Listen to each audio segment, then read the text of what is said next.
विधानसभा का दूसरा सत्र शुरू होने वाला है, यानी बजट सत्र का आज अंतिम कार्य दिवस है। यानी कि आज बीएसी में काम का निर्धारण किया जाएगा। प्रश्नकाल में विपक्ष हंगामा कर सकता है। राज्य में आपदा की स्थिति पर आज सदन में चर्चा होगी। बजट सत्र का ये 16वीं विधानसभा का बजट सत्र का ये दूसरा कार्यकाल चल रहा है। आपको ये भी बताते हैं कि सदन में 2 ध्यानाकर्षण प्रस्ताव पर चर्चा भी होगी और बजट सत्र का अंतिम दिन है आज, तो प्रश्नकाल में विपक्ष हंगामा भी कर सकता है। राज्य में आपदा की स्थिति किस तरह से है, इस पर भी विपक्ष और सत्ता पक्ष इस पर भी डिस्कशन करता हुआ नजर आएगा। फिलहाल बजट सत्र का आज अंतिम कार्य है सदन का।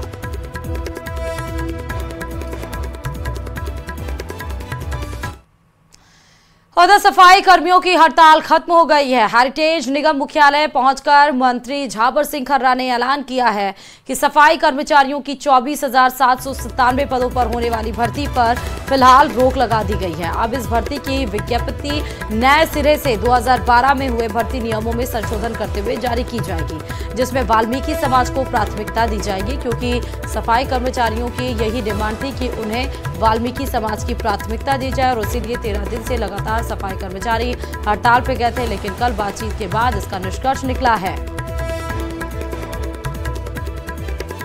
प्रदेश के विभिन्न क्षेत्रों से आए हुए सफाई कर्मचारी भाई यहाँ उपस्थित थे।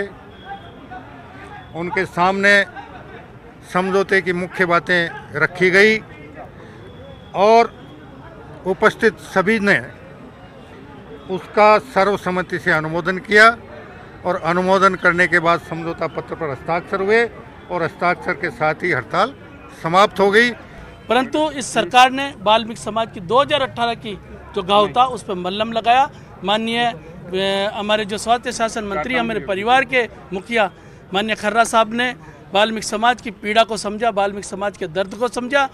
राजधानी जयपुर में पिछले 13 दिन से चली आ रही सफाई कर्मचारियों की हड़ताल अब खत्म हो गई। आप देख सकते हैं कि मंत्री विधायकों का जो प्रतिनिधि मंडल है यहाँ वार्ता के बाद में जो हड़ताल थी उसके खात्मे के ऐलान के बाद में निकल गया है। यहाँ पर जो सफाई कर्मचारी संगठन है उनकी सभी मांगों को मान लिया गया है और जो समझौता पत्र है उस पर हस्ताक्षर कर दिया गया है। अब सफाई कर्मचारी पिछले 13 दिन से जो अव्यवस्था और शहर के अंदर कचरे की जो स्थिति बनी हुई थी उन तमाम चीज़ों के लिए काम करेगा। और यहाँ पर मंच से सरकार ने यह बात की थी कि जो 13 दिन की सफाई है उसे दिन रात लग करके 3 दिन में किया जाए, क्योंकि मौसम ख़राब है, हालात बहुत मुश्किल हैं। ऐसे में शहरवासियों को, प्रदेशवासियों को राहत मिलनी चाहिए। फिलहाल जो सफाई कर्मचारी संघ हैं उन्होंने 2 दिन का आश्वासन दिया है, जिसमें अगले 2 घंटे में जो प्रमुख बाज़ार हैं, शहर के रास्ते हैं, वहाँ पर सफाई शुरू होगी और देर रात तक काम करते हुए बाकायदा पूरे शहर में सफाई की जाएगी। अभी अगले 3 दिन में शहर को साफ किया जाना है। ऐसे में बरसात की स्थिति में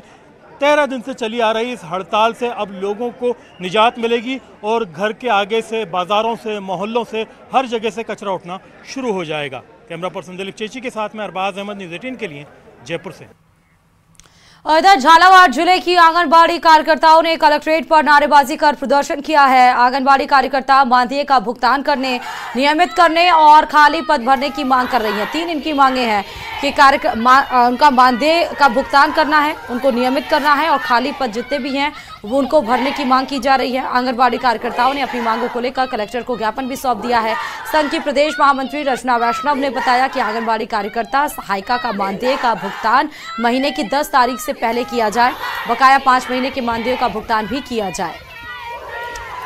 तो 3 मांगों को लेकर कलेक्ट्रेट के बाहर प्रदर्शन, उसके लिए ज्ञापन भी कलेक्टर को सौंपा गया है। आंगनबाड़ी कार्यकर्ताओं का ये प्रदर्शन। राजस्थान आंगनबाड़ी महिला कर्मचारी संगठन से प्रदेश महामंत्री रचना वैष्णव बोल रही हूँ। सर, हमारी ये प्रॉब्लम है कि हमारा एक तो मानदेय नहीं आता है समय पर और 3 महीने से राज्य और केंद्र ये साल भर से हमारे 2 टुकड़ों में आते हैं। तो या तो हमें राज्य का पेमेंट दिया जाता है या फिर कभी केंद्र का दे देते हैं। इसके अलावा हमारे जैसे प्रोग्राम बनाए जाते हैं जिसका पैसा भी हमारे पास से लगाया जाता है।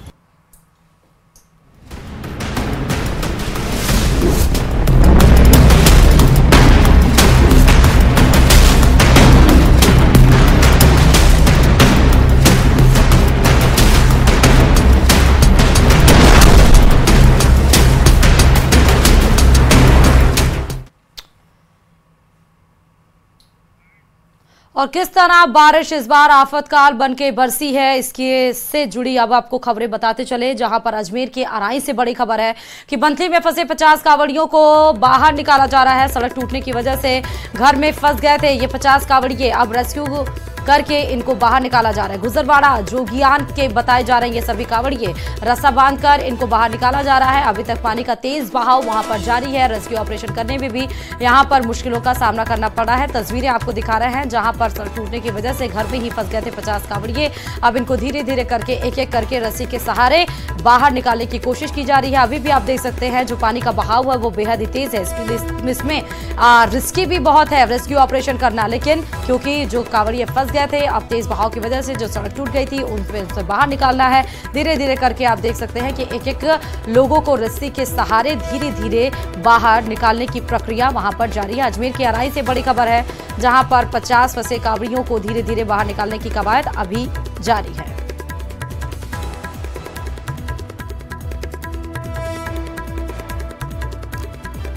तो सड़क टूटने की वजह से घर में ही फंस गए थे 50 कांवड़िए। ये कांवड़िए गुजरवाड़ा जोगियान के बताए जा रहे हैं। रस्सा बांधकर इनको बाहर निकाला जा रहा है। अभी तक तेज बहाव पानी का जारी है। और चलिए भरतपुर में भी बताते चले, ये बड़ी खबर है जहां भरतपुर में नदी में डूबने से 2 बच्चों की मौत की खबर सामने आई है। जहां 2 बच्चों को ग्रामीणों ने सुरक्षित बाहर निकाल लिया, लेकिन एसडीआरएफ की टीम ने शवों को भी बाहर निकाला।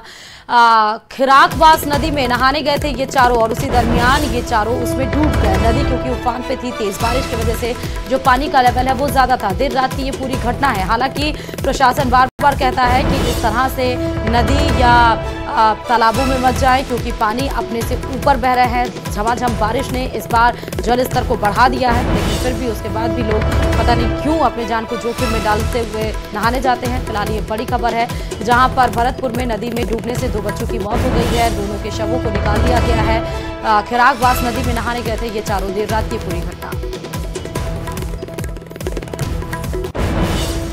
और राजस्थान में तेज बारिश का दौर जारी है। पाली में 8 इंच तक बरसात दर्ज की गई है, जिससे यहां बाढ़ जैसे हालात हो गए हैं। आज 4 जिले जहां पर अजमेर, चूरू, नागौर और पाली में ऑरेंज अलर्ट जारी कर दिया गया है। वहीं 8 जिले अलवर, भीलवाड़ा, जयपुर, झुंझुनू, सीकर, जोधपुर में येलो अलर्ट भी जारी कर दिया गया है। जयपुर में मंगलवार सुबह से ही हल्की बारिश का दौर है, फिर से शुरू हो चुका है। तो बारिश को लेकर मौसम विभाग ने अलर्ट जारी किया है। जयपुर हो या फिर सीकर हो या फिर झुंझुनू हो या फिर जोधपुर हो, यहाँ पे येलो अलर्ट है। जयपुर में मंगलवार सुबह से ही हल्की बारिश का दौर जारी है। आप जयपुर की सीधे तस्वीरें देख सकते हैं। सुबह से ही आज यहाँ पर हल्की बूंदाबांदी हो रही है। पाली में 8 इंच तक बरसात दर्ज की गई है, जिससे बाढ़ जैसे हालात पाली में नजर आ रहे हैं। और अजमेर, चूरू, नागौर में ऑरेंज अलर्ट जारी किया गया है। वहीं 8 जिले जिसमें कि अलवर है, भीलवाड़ा है, जयपुर है, झुंझुनू, सीकर, जोधपुर में येलो अलर्ट जारी कर दिया गया है। तो जयपुर में आज सुबह से हल्की बारिश के बाद से आप सड़कों का नज़ारा देख सकते हैं कि हल्की बारिश के बाद भी वहां पर सड़कों पर लबालब पानी किस तरह भर गया है। ये फिलहाल जयपुर की तस्वीरें हैं। इसी तरह ऑरेंज अलर्ट और येलो अलर्ट जहां पर 4 और 8 जिलों में जारी किया गया है। बारिश होने के बाद कुछ इसी तरह से आपको तस्वीरें नजर आने वाली हैं।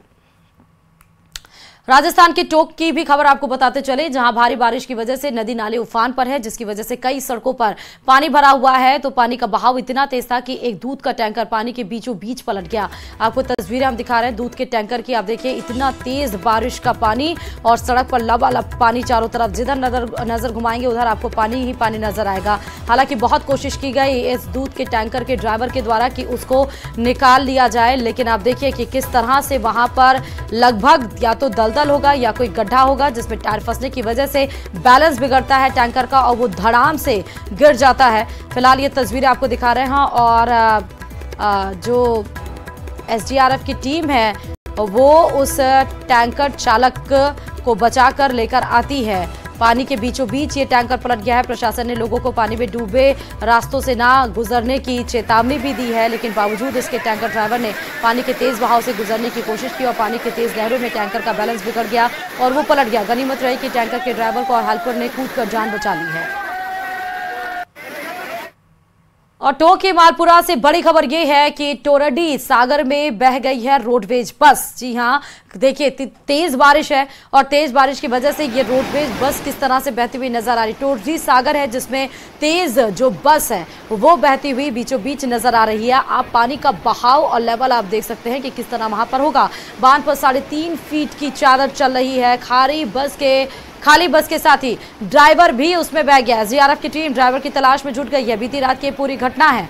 तो टोंक के मालापुर से आपको खबर बता रहे हैं, टोरडी सागर है जहां अपने लेवल के ऊपर से ये पानी वहां पर है और तेज बारिश क्योंकि वहां पर हो रही है, अपना लेवल अब वहां पर पानी बह रहा है। और ये खाली बस थी, खाली बस में जो बैठा ड्राइवर था वो भी इसमें बहता हुआ नजर आ रहा है। फिलहाल जो रेस्क्यू टीम है वो ड्राइवर बस को लगातार तलाश करने की कोशिश वहां पर जारी है। देर रात की यह घटना बताई जा रही है। खाली बस के साथ ही ड्राइवर भी बह गया। टोरडी सागर में ये वही बस की तस्वीरें टोंक के मालपुरा से हैं। एक फिर खबर आपको टोंक से ही बताते हैं। टोंक के पिपलू में भारी बारिश का असर ऐसा हुआ कि दूसरे दिन भी नाथरी रपट से पानी नहीं उतरा है। दूध सप्लाई करने वाले पशुपालक जान का जोखिम उठा रहे हैं। तेज बहाव को पैदल पार करते हुए एक छोर से दूसरी छोर की तस्वीरें आपको दिखा रहे हैं किस तरह लोग जा रहे हैं। कई जगहों पर दूध नहीं पहुंचने से लोगों को परेशानियों का सामना भी करना पड़ रहा है। परीक्षार्थियों के सामने सबसे ज्यादा परेशानी है। बीए हो चाहे बीएड के बच्चे हो, परीक्षा के लिए उन्हें टोंक जाना पड़ रहा है। पिपलू से टोंक आने के सभी रास्ते फिलहाल बंद कर दिए गए हैं। टोंक की जो तस्वीर है भारी बारिश के बाद किस तरह से नजर आ रही है। टोंक की लगातार तस्वीरें, चाहे वो पानी में बस बहने की बात हो या फिर एक दूसरे छोर से दूसरे छोर पर क्रॉस करने की बात हो, चाहे वो दूध वाले की बात हो या बच्चों को जो एग्जाम देने के लिए जा रहे हैं उनको किस तरह परेशानियों का सामना करना पड़ा। नाथरी रपट से पानी नहीं उतर रहा है। यह तस्वीरें सीधे टोंक से आपको दिखा रहे हैं। नाथड़ी पीपलू मार्ग से हमारे संवाददाता दौलत जुड़ चुके हैं सीधे हमारे साथ। अभी वहां पर हालात क्या हैं दौलत, क्योंकि जिस तरह से तस्वीरें निकल कर आ रही हैं वो बेहद ही भयानक और डरावनी हैं और आपको सचेत करने वाली भी हैं। दौलत, बिल्कुल, मैं आपको बता दूं कि टोंक जिले में भारी बारिश के बाद में जिले के सभी उपखंडों में जो रास्ते हैं वो पूरी तरह से बहाव जो है तेज बहाव है। और अभी हम मौजूदा स्थिति की बात करें तो ये पीपलू नाथड़ी मार्ग है। ये पीपलू उपखंड को जोड़ने वाला एक मार्ग है और यहाँ पर अगर बात करें दूसरे दिन, आज सुबह से हल्की हल्की बारिश हुई है, ज्यादा बारिश नहीं हुई, लेकिन ये जो मार्ग है इस पर ये देखिए 2 से 3 फीट तक पानी का बहाव है वो लगातार जारी है। यहाँ पर चेतावनी भी दी गई है। दोनों छोर पर लोगों का आना जाना वो जारी है और लोग हैं वो रिस्क उठा करके यहाँ पर आ रहे हैं, पार कर रहे हैं। थोड़ी देर पहले एक मोटरसाइकिल वाला जो बीच रास्ते में ही गिर गया था, हालांकि गनीमत रही कि वो उसको लोगों ने बचाव करके बाहर निकाल गए। बड़ी संख्या में लोग हैं दोनों छोर पर पार करने के लिए यहाँ पर लोग मौजूद है और लोग पार कर भी रहे हैं। कुछ लोग हमारे साथ हैं, उनसे बात करने की कोशिश करते हैं। ये पीपलू का मार्ग है, कैसे लोग आना जाना लगातार जारी है। हालांकि ये जो बहाव है वो तेज है सर, बहुत तेज है। बहुत तेज बहाव होने के बावजूद भी लोग पार कर रहे हैं, रिस्क उठा रहे हैं, जान को जोखिम में डालकर। हाँ, डाल रहे हैं सर। नहीं तो जान जोखिम में डाल रहे हैं तो ऐसे में आप क्या कहेंगे? ये तो प्रशासन की लापरवाही है, उनको रोकना चाहिए प्रशासन। नहीं, प्रशासन ने चेतावनी दी है, यहाँ बोर्ड लगा रखा है और लोग अपने स्तर पे भी लोगों की जान है वो जोखिम में नहीं डालनी चाहिए। नहीं डालनी चाहिए, अपने स्तर पे रिस्क ले रहे हैं ये, लेकिन ये गलत है। प्रशासन की ओर से क्या इंतजाम किए गए हैं यहाँ पर? जो लोग जा रहे हैं देखिए हाथ में जूता लेकर इस छोर पर जाने के लिए तैयार हैं, उनसे जरा एक बार बात कर लीजिएगा कि क्यों ये पार कर रहे हैं। अगर ये पार नहीं करेंगे तो किन मुसीबतों का सामना उनको करना पड़ेगा, उनसे बात करिए। बिल्कुल, लोग पार कर आए हैं। आप पार कर आए हैं, क्या कहेंगे? रिस्क लेकर आए हैं? रिक्शे से तो बिल्कुल, मैं आपको तस्वीरों के जरिए दिखा रहा हूँ। लोग हैं, बोलने के लिए तैयार नहीं है। अब ट्रैक्टर है वो भी यहाँ से निकलता हुआ नजर आ रहा है। हालांकि ट्रैक्टर, कारें और बड़े व्हीकल हैं वो निकल रहे हैं, लेकिन लोग पैदल, मोटरसाइकिलों से और महिलाएं हैं वो लगातार यहाँ से पार करते हुए नजर आ रहे हैं। और ये जान में जोखिम में डाल करके के द्वारा लगाई गई है बोर्ड जहाँ पर लिखा गया है कि ये मार्ग खतरनाक है, यहाँ पर अभी मत जाए, वो बोर्ड भी दिखाइए और उस बोर्ड के पास जाइए आप। बिल्कुल, वो बोर्ड भी दिखाता हूँ। वो बोर्ड मेरे से चंद कदमों की दूरी पर है, वो यहाँ पर मौजूद है बोर्ड, और लेकिन लोग उस बोर्ड की ओर नजर नहीं, मतलब ध्यान नहीं दे रहे हैं, और लगातार लोगों का जो आना जाना है वो यहाँ से जारी है। आप तस्वीरों के जरिए देख रहे हैं, लोगों की भीड़ है वो बड़ी संख्या में यहाँ पर मौजूद है, और लोग यहाँ से पार करते हुए नजर आ रहे हैं। ये प्रशासन की ओर से खाली एक बोर्ड लगा देने मात्र से, तीसरी करने से ये सुरक्षा का इंतजाम नहीं है।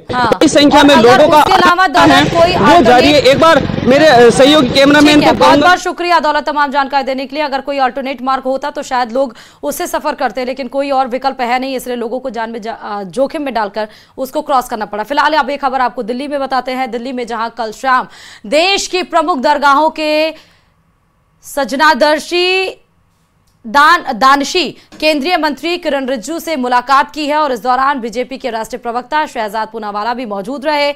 इस मौके पर सज्जान दानशी ने केंद्रीय मंत्री किरण रिजिजू को बुके भी भेजकर उनका स्वागत किया है। इस दौरान प्रमुख दरगाहों के सज्जान दानशी ने कई मुद्दों पर चर्चा भी की। तस्वीरें भी हम आपको दिखा रहे हैं।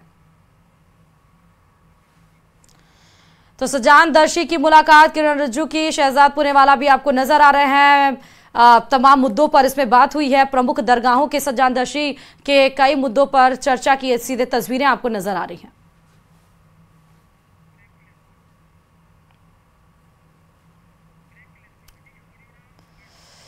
और यहां रुकते छोटे से ब्रेक के लिए, लेकिन मारो राजस्थान में खबरों का सिलसिला जारी है। न्यूज़ 18